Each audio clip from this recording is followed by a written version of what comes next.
For this video, pag-uusapan lang natin yung some of the basic specs, possible price, and then possible release date dito sa Pilipinas. Kaya simulan na natin. SYM VF3i 185 version 3 Pro.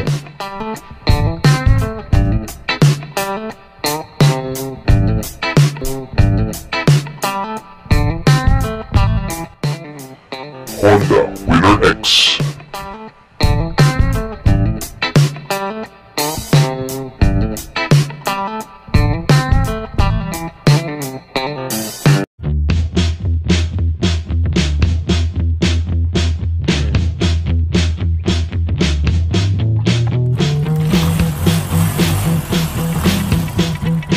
Previously, napag-usapan natin ang mga bagong scooters na ire-release sa Pilipinas ngayong 2021. And true enough, na-release na nga yung ilan dyan dito sa bansa natin. We have the Aerox Connected, the NMAX ABS, and the PCX 160 coming soon na rin. Ngayon naman, pag-usapan natin ang mga top underbone or backbone motorcycles na abangan natin o hindi ngayong 2021. Ako si Juan ng Motor ni Juan and welcome sa channel natin. Kung bago ka pa lang sa channel na to, be sure to like and share this video para laging updated ikaw at yung mga tropa mo sa lahat ng mga reviews na meron tayo. And also, pindutin mo yung subscribe button, hit that bell, and also follow our Facebook page para lagi ka updated sa lahat ng mga reviews, tips, and updates na meron tayo tungkol sa pagmumotor. For this video, pag-uusapan lang natin yung some of the basic specs, possible price, and then possible release date dito sa Pilipinas. Kaya simulan na natin. First on the list is the SYM VF3 version 3. Pro version na rin yan. Remember mga brother, yung version na nandito niyan sa Pilipinas is only the version 2. And take note, sa ibang Southeast Asian countries, meron na tayong version 3. This version comes with some updates on the looks, new colors, namely red, blue, and gold, new linings on the decals, meron na rin tong panel shield na wala din naman dati. It still maintains that aggressive look with a lot of pointy lines and corners that speaks fast in terms of the design for this motorcycle. This still has the biggest engine displacements in its class with 183cc engine displacement, single cylinder, liquid cooled, single overhead cam. Similar engine specs but now has better power. From 17.7 horsepower, yung current version na meron tayo, the V3 Pro will now have 19.7 horsepower at 9,000 RPM. At yung dating 15.3 Nm na torque, magiging 17.7 Nm worth of torque at 7,500 RPM. Isa ring update is it will now have a front ABS channel brake na hindi pa rin naman talaga available for motorcycles in its class. So good yan, definitely a plus point for safety. Pero hindi pa rin to all LED lights mga brad. Yung feedback natin nung na-review natin yung SYM VF3i 185 version 2, the one that we currently have in the Philippines, talaga namang wapak yung arangkada na ito at parang sinusunto ka sa dibdib pag kumakambyo ka. So,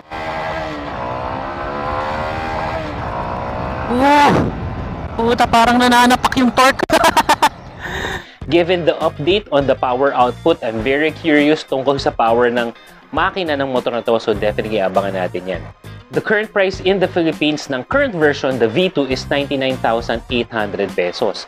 But given some of the updates on the power, tapos may ABS, VF3i version 3 Pro could possibly be around 110,000 pesos. Again, projection lang natin yan mga brad. So, it would still be best if SYM can find a way to retain the cost at 99,800, kumbaga less than 100,000 pesos pa rin, and still have those features na ma-release dito sa Pilipinas. Kasi one of the reasons why you would be getting this unit, it's a little cheaper as compared to its Japanese competitors.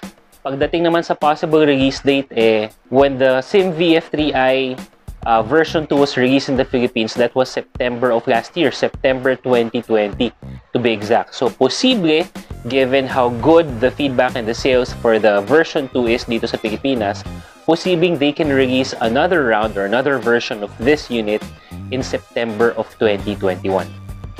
Isa pang motor na abangan natin dito sa Pilipinas is the Yamaha Exciter 155.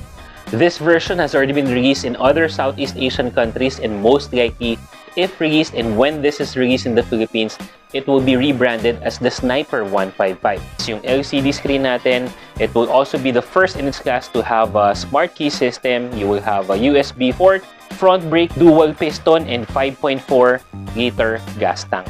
Pagdating sa presyo is on the previous video na pag-usapan na natin yan, the projected price for the motorcycle is more or less 115,000 pesos considering some of the features and upgrades that the motorcycle had.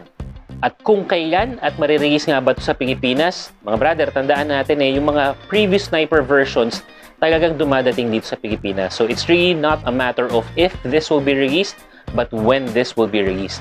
Given the previous trends, we are projecting this motorcycle to be released somewhere last quarter ng taon na to. So possibly November, pero sana wag nang umabot ng December 2021.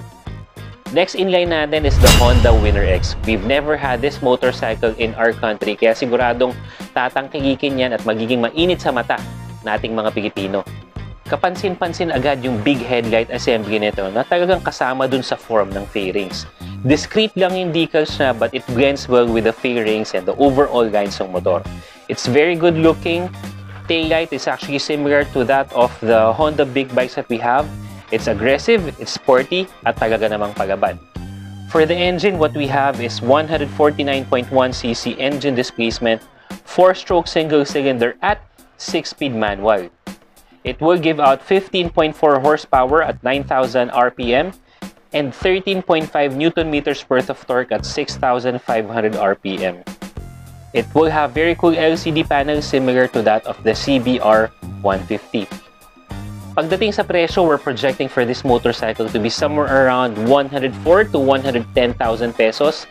Tandaan natin na si GTR 150s nagkakahalaga ng 102,900 pesos. As to when and if this will be released in the Philippines, this is a little tricky because if we remember, Honda RS 150 was phased out, pinalitan naman siya ng GTR 150. So if Winner X will be brought here in the Philippines, paano yun i-phase out na ulit si GTR 150? Kaya medyo maraming tanong pagdating sa unit na to But if this motorcycle will be released, it would be smart for Honda, in my humble and non-expert opinion, na unahan ng release si Yamaha Sniper or Yamaha Exciter 155. Given the powerful engine of the 155 or the Exciter 155 and then the additional features that it got, it would be smart for Honda na unahan na si Yamaha sa pag-release ng bagong motor or bagong underbone or backbone motorcycle nila para makauna na sila sa sales.